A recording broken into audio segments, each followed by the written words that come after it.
Fala pessoal, aqui é Ronaldo Júnior e este é o canal Tergiverso. Hoje eu vou falar para vocês de um livro conhecidíssimo, uma distopia das mais famosas que se chama Fahrenheit 451, de Ray Bradbury.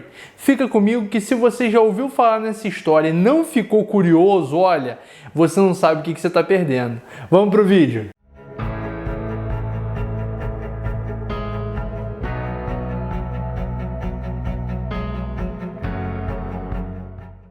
Primeiro eu quero falar que eu não vou ter o livro físico aqui publicado pela editora Globo para mostrar para vocês, porque eu li sim no meu Kindle, como vários outros livros que eu já li por aqui, e inclusive eu falo sobre o Kindle Oasis aqui nesse vídeo. Se você tem curiosidade sobre o aparelho e tem interesse em ter um leitor digital, é só olhar esse vídeo aqui que eu faço vários comentários e digo porque ele faz parte da minha rotina e eu leio e uso muito o Kindle Oasis. Sobre o livro Fahrenheit 451, primeiramente trata-se de uma distopia, ou seja, é uma realidade inventada pelo autor que, digamos, tem um tom bastante trágico se nós formos de fato analisar, se formos nos transportar para essa realidade. Inclusive eu falo sobre uma outra distopia aqui no canal, uma distopia famosa, conhecidíssima, que é Ensaio sobre a Cegueira, do José Saramago. Você também vai encontrar esse vídeo no card aqui em cima.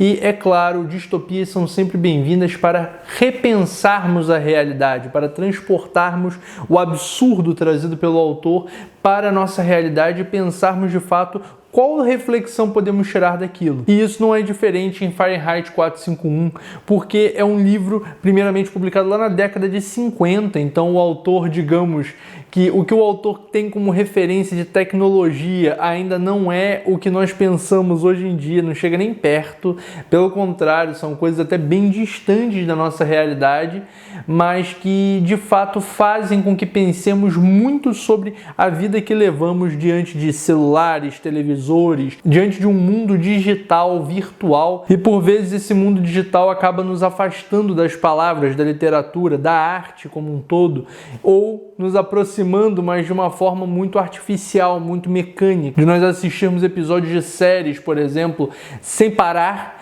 e, por exemplo, ouvirmos música como se fosse qualquer coisa tocando, né? Como se fosse só um som ambiente que está tocando ali e você não, de fato, não se entrega, não sente de fato aquela arte. Então pensar a literatura nesse meio virtual é inclusive a proposta aqui do canal e é muito bom ter você aqui para falarmos disso. Inclusive, se você ainda não é inscrito no canal, eu vou te pedir que você aperte aqui embaixo para se inscrever e já dê um gostei nesse vídeo se você está gostando do conteúdo até aqui. E é claro, vamos falar muito sobre livros, vamos trocar muitas ideias literárias. Toda segunda, quarta e sábado tem vídeo novo aqui, então naturalmente você não pode perder, a gente não pode deixar de ter esse contato literário, é só se inscrever. Vale dizer que vocês vão perceber a divisão que é feita pelo autor na obra, que é uma divisão bastante clara, bastante nítida, e isso tem um motivo. Essa divisão retrata o fato de essa obra ter sido escrita inicialmente como contos curtos publicados em revista, publicados assim periodicamente,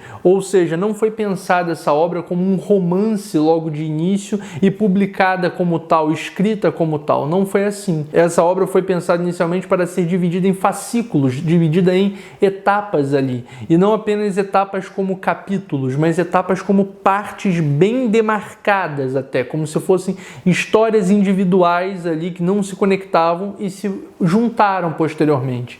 Então isso fica muito claro ao longo da leitura, mas isso também não atrapalha, isso não é um inconveniente, apenas é perceptível isso e, de certa forma, isso torna os capítulos um pouco mais longos do que normalmente, pelo menos eu prefiro capítulos mais curtos, né? Porque capítulos longos acabam não tendo esse fechamento de raciocínio tão rapidamente.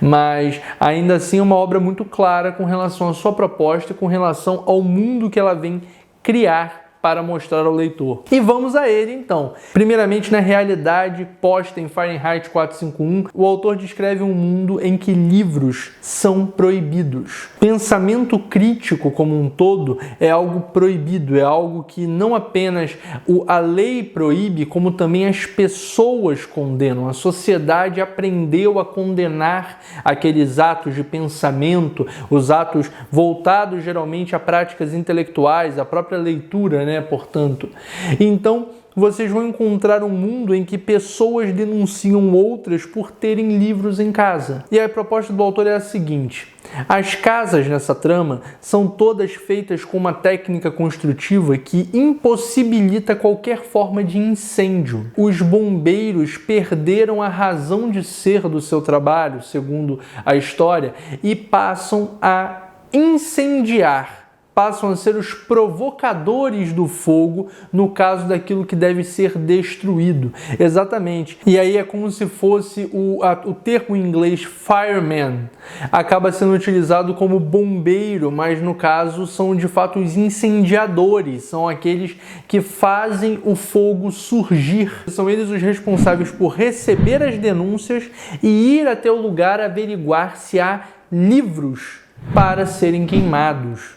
Se as pessoas tivessem alguma forma ali de esconder livros, se as pessoas tivessem algum contato com qualquer coisa intelectualizada, teriam naturalmente que ocultar, não apenas dentro da sua casa, como também não poderiam nem falar com outras pessoas sobre isso, porque era uma coisa assim totalmente criminosa. E nessa trama nós temos um personagem central que é o Guy Montag. O Guy, ele simplesmente começa a perceber o estado de alienação em que ele se encontra. Inclusive, essa crítica ao estado de alienação é vista pelos bombeiros como muito natural, é vista como uma etapa pela qual a maioria dos bombeiros passa de criticar, de se perguntar por que fazer aquilo, qual o mal que os livros podem trazer, isto é, alguns tentam inclusive roubar livros, pegar para si antes de incendiar para ter acesso a esses materiais ali tão proibidos. Mas o Capitão Beatty, que é o capitão do Corpo de Bombeiros, ele simplesmente vai fazer uma lavagem cerebral no Guy para fazer com que ele retorne ao estado de alienação anterior. E tudo isso começa, vocês podem se perguntar, como é que ele chegou a esse estado crítico, quanto à sua própria alienação? Ele começou a criticar após ter contato com uma vizinha, uma jovem que tinha um pensamento libertário, ela passeava de madrugada, ela tinha olhares para as coisas de crítica. As televisões dentro das casas são televisões que tomam as paredes inteiras, são telas enormes que tomam as paredes e as pessoas se sentem ali numa condição de imersão completa. Enfim, tudo isso vai se desenrolando e vai demonstrando como esse estado crítico do Montag, do Guy Montag, vai levá-lo à ruína ou pior do que isso, vai levá-lo a ser um inimigo do Corpo de Bombeiros, naturalmente. Porque nós acompanhamos nesse livro toda a hesitação, todas as reflexões, todas as consequências dele como um crítico de seu trabalho e como um crítico, portanto, da falta de senso crítico. Então é interessante observar como ocorre essa metamorfose do personagem e, mais ainda, o que eu achei mais relevante nessa história é a postura adotada pelo Corpo de Bombeiros, em que o Capitão Beatty começa, inclusive, a fazer referências ao livro principal do Corpo de Bombeiros, que é o único que é de fato permitido, é o livro de regras do Corpo de Bombeiros. É um livro em que é contada a história dos bombeiros e como eles chegaram à nobre função de queimar livros pelo bem da humanidade, porque naturalmente a história é pautada num momento da civilização humana em que os seres humanos estão vivendo sob a égide da filosofia hedonista, ou seja, colocam o prazer acima de qualquer outra atividade, acima de qualquer outra coisa. Então o Capitão Beatty vira para o Montag e fala: ler, pensar, criticar são coisas que trazem sofrimento, são coisas que fazem você ter a dimensão da realidade. Então é muito melhor você não ter acesso a isso, porque você vai estar diminuindo a depressão, você vai estar diminuindo o sofrimento das pessoas, porque elas não vão refletir, elas não vão precisar pensar. Então essa reflexão, essa crítica é muito pertinente para pensarmos inclusive os dias de hoje. O que nós fazemos com os conteúdos que nós consumimos, com as vidas que nós levamos ali, inclusive nas redes sociais, isso é muito relevante e inclusive nos faz pensar qual é o papel do prazer, do entretenimento, do lazer em si na nossa rotina. Eu particularmente penso que não devemos retirá-lo de modo algum da rotina, porque um tanto de alienação, um tanto de não fazer nada ao longo do dia pode fazer bem, porque pode nos reconectar com o nosso próprio estado de espírito. Pode, isso eu não tenho dúvida de que o equilíbrio também vem pela falta de utilidade das horas. Eu concordo totalmente com essa ideia. Mas é perceptível que uma vida voltada apenas para não fazer nada Mas é perceptível que uma vida voltada apenas para o meio virtual, sem que haja qualquer retribuição disso intelectual, espiritual para você, pode ser muito prejudicial ao longo dos anos. Pode fazer, por exemplo, com que você vire uma pessoa totalmente alienada, como no livro, como os personagens dessa obra.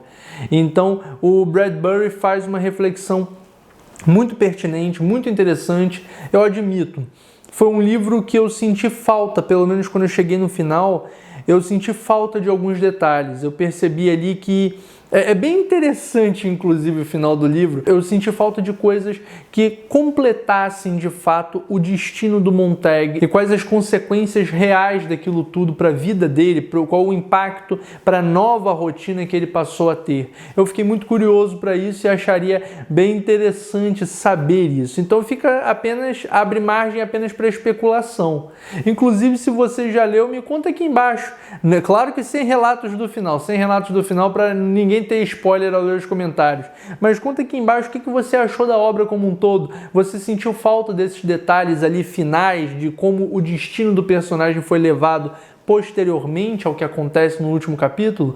O que você me diz? E você que não leu, é claro, eu te convido a ler essa obra e falar aqui depois, me diga o que você achou de Fahrenheit 451, título esse que inclusive é a temperatura de queima do papel, ou seja, um título que demonstra exatamente o hábito de queimar livros, de queimar papel. E aí a gente já percebe um buraco na história. Eu mesmo que li pelo Kindle, já percebo um buraco na história que o autor não previu a possibilidade de o objeto livro ser possivelmente deixado de lado para um meio virtual. Ou seja, o autor não anteviu isso. Mas isso o papel dele não era antever, era refletir, era gerar a reflexão que estamos tendo aqui. Mas isso impossibilitaria a realidade do livro, por exemplo. Claro, é uma distopia, eu tô viajando aqui.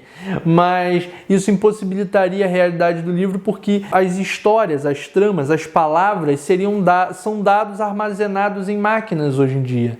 Então nós não teríamos de que falar na queima do papel para a perda de determinadas obras. Não haveria isso, simplesmente.